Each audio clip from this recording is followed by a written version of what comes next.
तो अब हम वक्री ग्रह के बारे में समझेंगे। पहले मैं आप लोगों को बता दूं कि वक्री ग्रहों के संबंध में आज तक 100%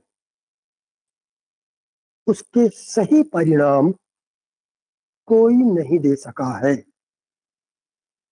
न तो किसी ऋषि मुनि ने लिखा है और न आज के जो महान ज्योतिषी रहे हैं जैसे के.एन. राव साहब, डी.वी. रामन साहब, किसी ने नहीं लिखा है।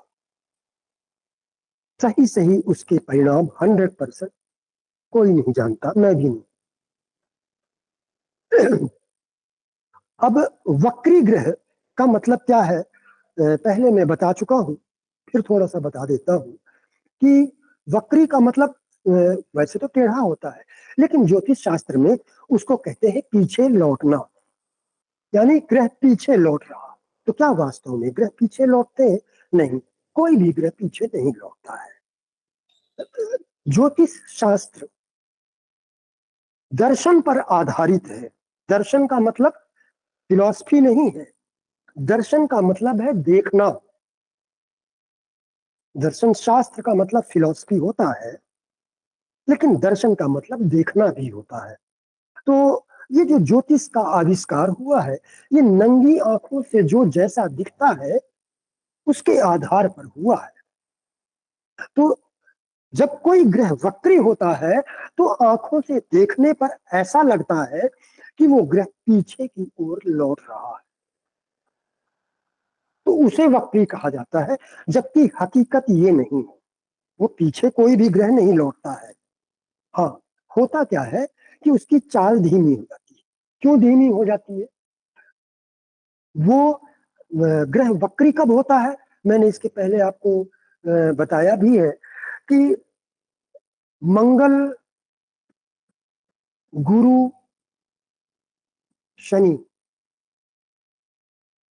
ये ग्रह जब सूर्य से पंचम से नवम भाव के बीच में होते हैं, यानी सूर्य से दूर हो गए। सूर्य यहां बैठा है, अब कोई ग्रह यहां बैठा है, या यहां छठे में, या सातवें में, या यहां आठवें। तो अगर, और नौवें में भी ले लीजिए आप, 5 से 9 घर यदि दूर है, यानी 120 अंश से 240 अंश दूर है, तो वो ग्रह वक्री हो जाता है। शुक्र और बुध वो तो नजदीक ही रहते हैं, तो जो बुध है वो यदि 27 अंश दूर है तो वक्री हो जाता है, और यदि शुक्र 29 अंश से 45 अंश, ये बुध जो है 20 से 27 अंश है, बुध 20 से 27 अंश दूर होगा तो वक्री हो जाएगा। शुक्र 29 डिग्री से 45 डिग्री दूर होगा तो वक्री हो जाएगा।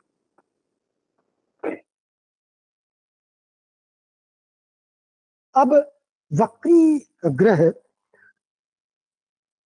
चूंकि सूर्य की, वक्री ग्रह जो दूर हो जाते हैं सूर्य से, वो सूर्य के गुरुत्वाकर्षण शक्ति से बाहर हो जाते हैं, और इसलिए वो अपनी नैसर्गिक चाल में आ जाते हैं, अपने स्वभाव में आ जाते हैं। जब तक वो सूर्य की ग्रेविटी के अंदर होंगे तब तक सूर्य का प्रभाव उन पर होता है, उसके अनुसार चलते हैं। लेकिन जब वो सूर्य से दूर होते हैं तो वो अपनी स्वाभाविक चाल में आ जाते हैं, अपने स्वभाव में आ जाते हैं। तो ऐसे ग्रह कुछ मनमानी भी करते हैं।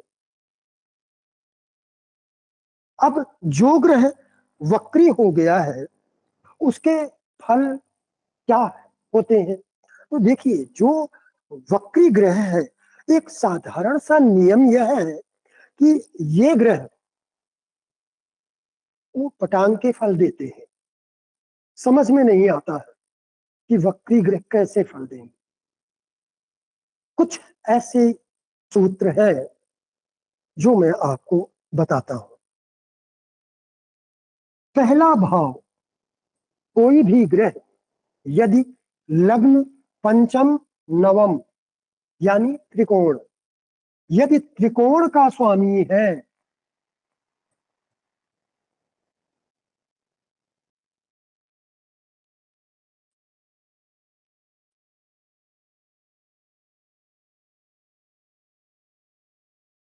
कोई भी ग्रह यदि 1, 5, 9 भाव का स्वामी है और शुभ भाव में स्थित है, केंद्र अथवा त्रिकोण में,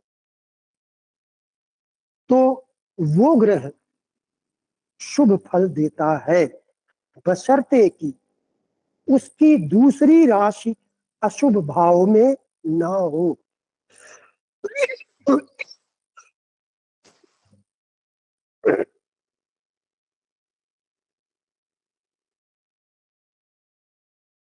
मैंने आपको बताया कि कोई भी ग्रह यदि 1, 5, 9 भाव का स्वामी है और शुभ भाव में स्थित है तो वो ग्रह शुभ फल देता है। वक्री होने से होता क्या है, उस ग्रह का बल बहुत ज्यादा बढ़ जाता है, क्योंकि वो अब किसी की गुरुत्वाकर्षण शक्ति का प्रभाव उस पर नहीं है। सूर्य की गुरुत्वाकर्षण शक्ति का प्रभाव उस पर नहीं है, इसलिए वो बलवान हो जाता है। तो यदि ऐसा ग्रह 1, 5, 9 भाव का स्वामी हो और शुभ भाव में बैठा हो तो वो बहुत शुभ फल देता है, बशर्ते कि उसकी दूसरी राशि अशुभ भाव में ना हो। जैसे मेष लग्न, मंगल लग्नेश है, लेकिन अगर छठे भाव में बैठ गया या द्वादश भाव में बैठ गया तो फिर ये शुभ फल नहीं देगा। हाँ, अष्टम में बैठेगा तो ये बुरे फल नहीं देगा, क्योंकि अपनी राशि में है, पीड़ित नहीं होना चाहिए। लेकिन यदि दूसरे अशुभ भाव में, यहां भी तीसरे भाव में भी, ये भी अशुभ भाव है, 3, 6, 8, 12 ये अशुभ भाव है।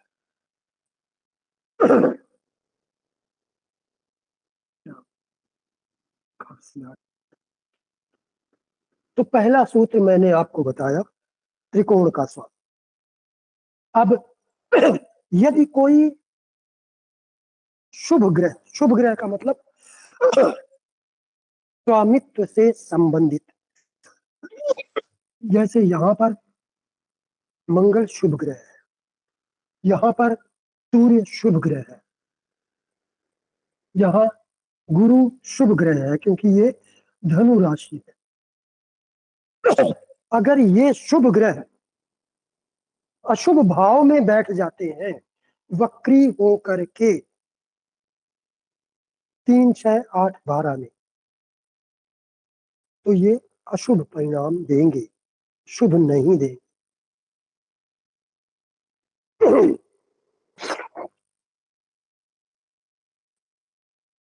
अच्छा, इसके बाद अशुभ ग्रह की बात कर लेते हैं।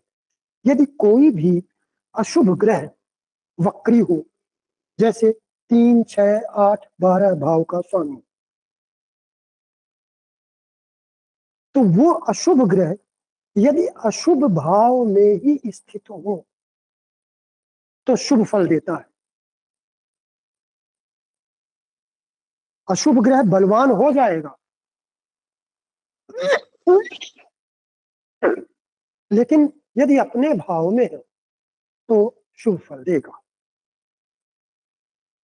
तो दूसरे वक्री ग्रह हैं या सभी के बारे में मैं आपको एक बात बताऊं कि ग्रहों का जो कारकत्व है और जो स्वामित्व है, उनमें से कोई ऐसा कारकत्व या स्वामित्व भाव के जो कारक है, उनसे संबंधित किसी एक बात से संबंधित वो विलंब करेगा,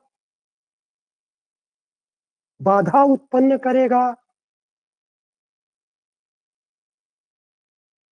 इस तरह के फल वक्री ग्रह देता है।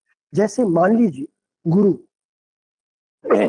गुरु कितना भी शुभ भाव का स्वामी है, लेकिन अगर वक्री है तो गुरु का कारकत्व क्या है? संतान। तो अगर गुरु वक्री है तो संतान में विलंब करेगा। इसी तरह से कोई भी वक्री ग्रह है अपने किसी न किसी एक स्वामित्व कारकत्व से संबंधित बुरे फल करता है। इसके अलावा जो वक्री ग्रह है, वक्री ग्रह में दो खास विशेषताएं होती हैं। अब तक मैंने आपको ये बताया कि वक्री ग्रह कभी कभी अशुभ, कभी कभी क्या, अधिकतर मामलों में कुछ ऊट पटांग के फल देते हैं। अगर वो त्रिकोण के स्वामी ना हो और शुभ भाव में ना हो तो त्रिकोण का स्वामी और शुभ भाव में स्थित हो तो वो शुभ फल देगा। लेकिन एक बात और भी है, 1, 3, 6, 8, 12 इन भावों का स्वामी अगर वक्री है तो स्वास्थ्य से संबंधित कष्ट जरूर देगा। स्वास्थ्य से संबंधित कष्ट जरूर देगा। सूर्य और चंद्र ये कभी वक्री नहीं होते हैं। मंगल वक्री होता है। मंगल साहस का कारक है या छोटे भाई का कारक है, तो या तो उसमें साहस नहीं होगा, अथवा छोटे भाई बहन नहीं होंगे, या छोटे भाई बहन को कोई समस्या होगी। बुध बुध वाणी का कारक है। यदि वक्री हो गया तो बोलेगा ज्यादा वो, उसके जो बोलेगा और सही समय पर सही बात नहीं बोल सकेगा। गुरु ज्ञान का कारक है, संतान का कारक है, संतान में विलंब करवा सकता है। पति का कारक है, वैवाहिक जीवन में समस्या पैदा कर सकता है, विवाह में विलंब करवा सकता है, व्यर्थ के लोगों को ज्ञान देने का प्रयास कर सकता है। शुक्र यदि वक्री है, विवाह का कारक है, स्त्री का पत्नी का कारक भी है, तो विवाह में विलंब दे सकता है, वैवाहिक जीवन में समस्याएं दे सकता है। शनि शनि यदि वक्री है, आपको नौकरों से कोई समस्या हो सकती है। आपके कर्म अच्छे नहीं हो सकते हैं। अब एक बहुत ही महत्वपूर्ण बात, यदि सप्तम सप्तम भाव में कोई ग्रह वक्री है, कोई भी ग्रह यदि सप्तम भाव में वक्री है तो उसके विवाह में अत्यधिक विलंब होगा। या फिर यदि सप्तमेश वक्री है, सप्तम भाव का स्वामी, तो भी विवाह में विलंब होगा। ये बात 90% सच है। 10% अन्य योग, शुभ योग के लिए मैं छोड़ देता हूं। कि अन्य कोई शुभ योग हो, जैसे सप्तमेश वक्री हो और सप्तम में ही बैठा हो और शुभ ग्रहों की दृष्टि भी उस पर, दो शुभ ग्रहों की दृष्टि पड़ रही हो, तो विवाह अति शीघ्र भी हो जाएगा। लेकिन 90% मामलों में यदि सप्तम भाव में कोई ग्रह वक्री है या सप्तमेश वक्री है तो विवाह में विलंब देगा। अब एक और सूत्र, जो वक्री ग्रह होते हैं कौन से, खास करके गोचर में, मैंने गोचर की बात मैं कर रहा हूं। इस समय गोचर में जो भी ग्रह वक्री है, उस वक्री ग्रह की अंतर्दशा, प्रत्यंतर दशा, सूक्ष्म दशा में कोई भी नया कार्य प्रारंभ नहीं करना चाहिए, अन्यथा वह कार्य सफल नहीं होगा। जैसे मान लीजिए कि किसी की इस समय गुरु की, मंगल की अंतर्दशा चल रही है और वो विवाह कर लेता है, तो वो विवाह नहीं चलेगा। जब भी वो ग्रह मार्गी होगा अथवा उसकी अंतर्दशा अथवा प्रत्यंतर दशा समाप्त होगी तो वो शादी टूट जाएगी। इसी तरह कोई नया व्यापार करने जा रहे हैं या कोई नई नौकरी ज्वाइन करने जा रहे हैं, तो यदि अंतर्दशानाथ और प्रत्यंतर दशानाथ दोनों वक्री हैं तो वो नौकरी छूट जाएगी, व्यापार बंद करना पड़ जाएगा।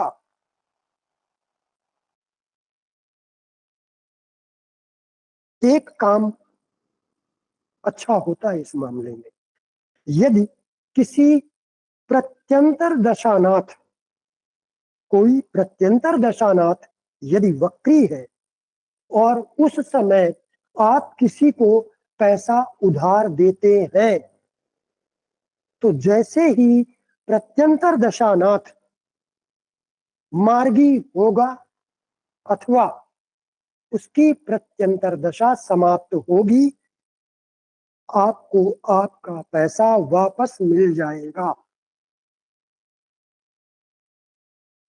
ये दो प्रमुख सूत्र मैंने आपको वक्री ग्रहों के बारे में बताया कि कोई भी नया कार्य एक उधार देने वाला छोड़ करके, ये अच्छा है। अब आप मान लीजिए कि सर आवाज नहीं आ रही सर, कट कट के आ रही है। आवाज तो ये मैंने तो यहाँ ठीक लगा रखा है। नहीं, कट रही है आपके। आवाज कट मेरे में तो सही आ रही है वैसे भैया। ये वाईफाई लगा है, वाईफाई में तो कटने का सवाल ही नहीं उठता है। सही आ रही है सर। है? शायद मेरे पास ही कम आ रही होगी। हो सकता है। हाँ मेरे में तो सही आ रही है। हाँ मेरे पास तो वाईफाई है, तो वाईफाई में कटती नहीं है आवाज, क्योंकि वो 100 Mbps की स्पीड होती है। तो एक बात और भी है कि यदि कोई प्रत्यंतर दशानाथ और सूक्ष्म दशानाथ यदि वक्री है और उस समय आपकी कोई वस्तु चोरी हो जाती है तो वो भी वापस हो जाएगी। प्रत्यंतर दशानाथ और सूक्ष्म दशानाथ दोनों यदि वक्री है तो उस समय दिया हुआ धन वापस आ जाएगा, आपकी चोरी गई वस्तु वापस आ जाएगी। लेकिन कोई अन्य नया कार्य प्रारंभ करने जा रहे हैं तो वो भी वापस हो जाएगा। तो इसलिए वक्री ग्रह की अंतर्दशा, प्रत्यंतर दशा में कोई बड़ा कार्य जैसे विवाह जो लंबे समय के लिए होता है, व्यापार लंबे समय के लिए होता है, सरकारी नौकरी लंबे समय के लिए होती है, तो वहां पर अंतर्दशानाथ और प्रत्यंतर दशानाथ को देखना होगा। और अगर छोटे समय के लिए है, जैसे कोई प्राइवेट सेक्टर की नौकरी या अन्य कोई कार्य, तो वहां पर प्रत्यंतर दशानाथ और सूक्ष्म दशानाथ को देखना होगा। तो इस बात का ध्यान हमेशा रखें। और मैंने बताया कि इन वक्री ग्रहों पर बहुत अच्छे 100% सही रिजल्ट कोई नहीं बता पाया, लेकिन मैंने आपको जो मैं जानता हूं वो मैंने बताया आपको कि यदि वो त्रिकोण का स्वामी हो, केंद्र में बैठ जाए शुभ स्थान में, और उसकी दूसरी राशि अशुभ स्थान में ना हो, तो वो ग्रह शुभ फल देता है। और अशुभ ग्रह जो है, यदि वो अशुभ भाव में ही वक्री हो तो वो भी शुभ फल देते हैं। अब यदि अशुभ ग्रह अशुभ भाव में स्थित नहीं है, केंद्र में स्थित हो गया, ध्यान से सुनिएगा, अशुभ भाव का स्वामी वक्री होकर यदि केंद्र में बैठ जाएगा तो उस भाव की हानि करेगा। और यदि नवांश कुंडली में यही अशुभ ग्रह शुभ भाव में बैठ जाता है तो 50% शुभ फल करेगा। नवांश कुंडली की बात कर रहा हूं। तो शुभ और अशुभ फल वक्री ग्रह कब देते हैं ये मैंने भाव के संबंध में बताया, और कारकत्व स्वामित्व के संबंध में भी मैंने बताया कि किसी न किसी एक गुण से संबंधित परेशानी देंगे या विलंब देंगे, ये जरूर ऐसा करेंगे। और इसके बाद यही चीज मैंने सप्तम पर लागू करके बताया कि यदि सप्तम भाव में कोई ग्रह या सप्तमेश यदि वक्री हो, 90% विवाह में विलंब होगा। तो ये वक्री ग्रहों का, और दो अनमोल सूत्र मैंने, एक तो ये बताया मैंने सप्तम भाव का विवाह में विलंब, और दूसरा ये कि नए कार्य प्रारंभ ना करें, धन चोरी गया धन या उधार दिया गया धन वापस आ जाता है। और यदि ये तो मैंने गोचर की बात की है, अब अगर जन्म कुंडली में कोई ग्रह वक्री हो तो वहां भी, और गोचर में ना हो वक्री, तो सावधान वहां भी रहना है। लेकिन अगर वो ग्रह जन्म कुंडली और गोचर दोनों में वक्री हो गया तब तो बहुत ही ज्यादा सावधान।